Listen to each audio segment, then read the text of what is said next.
When we see something and do not investigate it, and that thing leaves an imprint on our mind, it becomes a vasana.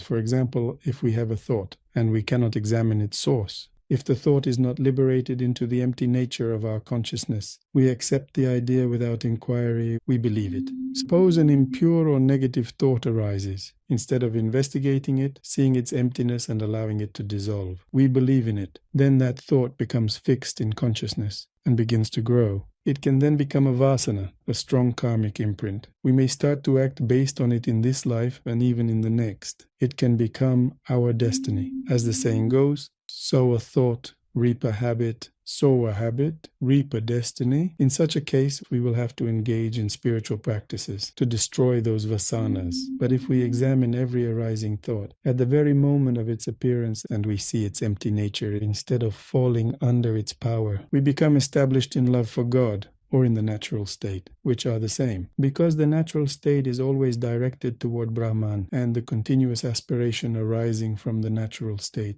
is love for God, then the vasanas dissolve, or the thought never becomes a vasana at all. Therefore, if a person does not possess the power of self-liberation, even a single thought can alter their destiny. A thought may begin as something small, but if it becomes fixed, it turns into a vasana, something that drives their karma. For example, it is said that a sadhu never harbors negative thoughts, never takes offense, never abides in depression, and is free from the power of the kleshas. When perfection is attained, they are liberated while still alive. Whatever happens, they abide in ananda, in freedom, because the process of vasanakshaya has been completed for them. Their divine inspiration, their spiritual rapture, and ananda overcome any possible negative thought, even if such thoughts were to arise. There is only one Rishi named Durvasa who is known for cursing and scolding others. But it is said, the more he curses, the more merit he accumulates. He possesses such a unique blessing. All other sadhus must abide in a pure, elevated state. This is Durvasa's particular way of bestowing blessings.